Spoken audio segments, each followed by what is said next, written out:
놀리고 저를 따돌리고 소극적이게 되고 감추는 것들이 있었죠. 그런데 이 친구를 만나고 난 후로부터는 고독하고 외롭진 않았어요. 나는 친구입니다. 이 친구를 만나기 전에 저는요, 그냥 혼자 많이 살아갔던 것 같아요. 외롭고 고독하게. 또 사실 목동인이지만 목동인이 아닌, 저는 광주에서 사실 이제 갑자기 부모님께서 이제 이혼하시면서 이제 경제적인 가장이 됐기 때문에 서울로 올라오게 됐거든요. 자연스럽게 어머니는 이제 사우나에서 목욕탕에서 목욕관리사로 일하셨기 때문에 자연스럽게 저를 보살필 수가 없었어요. 그러다 보니까 할머니한테 맡기게 되고 목동 아파트 중에서 가장 이제 작은 집에서 이렇게 생활을 하게 됐죠. 어렸을 때는 집 크기로 많이 놀리잖아요, 아이들이요. 굉장히 부끄럽고 숨기고 싶었어요. 왜냐면 친구들이 우리 집에 오면은 굉장히 놀리고 저를 따돌리고 저랑 같이 안 놀아줄 것 같았어요.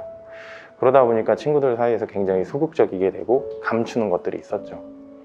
그런데 이 친구를 만나고 난 후로부터는 정말 고독하고 외롭진 않았어요. 제가 청소년 때도 아르바이트 하고 이러면서도 굉장히 부끄러워서 다른 친구들은 부모님의 도움을 받아가지고 자기의 미래를 개척하고 스스로 뭐 학원도 열심히 다니고 하는데 나는 그냥 별로 사람들이 다 피하는 그런 친구들이랑 어울리고 또 그것을 좋아했고, 그러면서 아르바이트 하고 뭐 이런 것들을 굉장히 부끄럽게 여기면서 자신을 굉장히 숨기는 그런 삶을 살았었거든요. 근데 이 친구가 저를 지지해주고 내 편이 되어주고 나랑 함께 해준다는 그 사실, 정말 나를 사랑해주고 나를 지지해주고 나에게 둘도 없는 우정의 친구구나라는 것을 이제 깨닫고 난 후로부터는 이제 숨기지 않게 됐죠. 나에게 가장 든든한 친구가 있다는 것은 다른 누군가에게도 내 자신을 굉장히 당당하게 숨기지 않고 드러낼 수 있는 어떤 그런 정서적인 그런 안정감이 있었던 것 같아요, 이 친구. 그런데 이제 사실 이 친구는 예수님이거든요.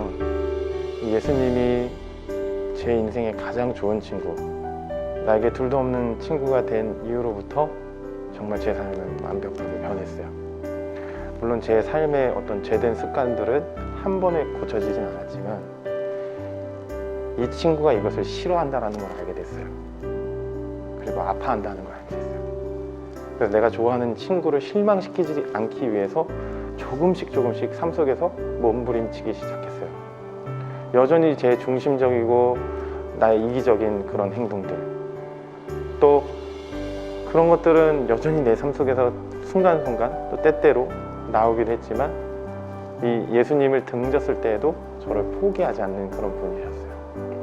교회 안에서도 마찬가지고, 교회 안에서도 무언가를 열심히 해서 내가 스스로 인정받고 성취받고 하고자 하는 욕구, 이 욕망이 저를 지배해서 때로는 섬겼는 경우도 있지만, 그럼에도 불구하고 그 친구는 제 옆에서 항상 저와 함께 해주는 그런 분이었어요. 그 예수님이 이 땅 가운데 우리를 위해셨다, 그리고 우리 모두의 친구가 되신다는 사실이 저는 너무 감사하고 찬양하지 않을 수가 없는 것 같습니다. 근데 이 가장 좋은 예수님은요, 저의 친구가 되실 뿐만 아니라 여러분 우리 모두의 친구가 되어주세요. 그 친구를 가장 가까이 우정하게 되면 정말 우리 삶에 말로 할 수 없는, 이루 말로 할 수 없는, 형용할 수 없는 그런 행복과 기쁨과 부유함을 경험하게 됩니다. 우리가 예수님이 부재하다고 생각했을 때 하나님의 임재, 그 예수님의 임재의 시작입니다. 그 예수님이 우리 가운데 함께 하시려고 이 땅 가운데 찾아오셨습니다. 그 예수님을 기념하고 그 의미와 가치를 찬양하고 예배하는 이 성탄절, 예수님을 기쁨으로 예배함으로 경험하는 우리 레알 공동체가 되길 원합니다.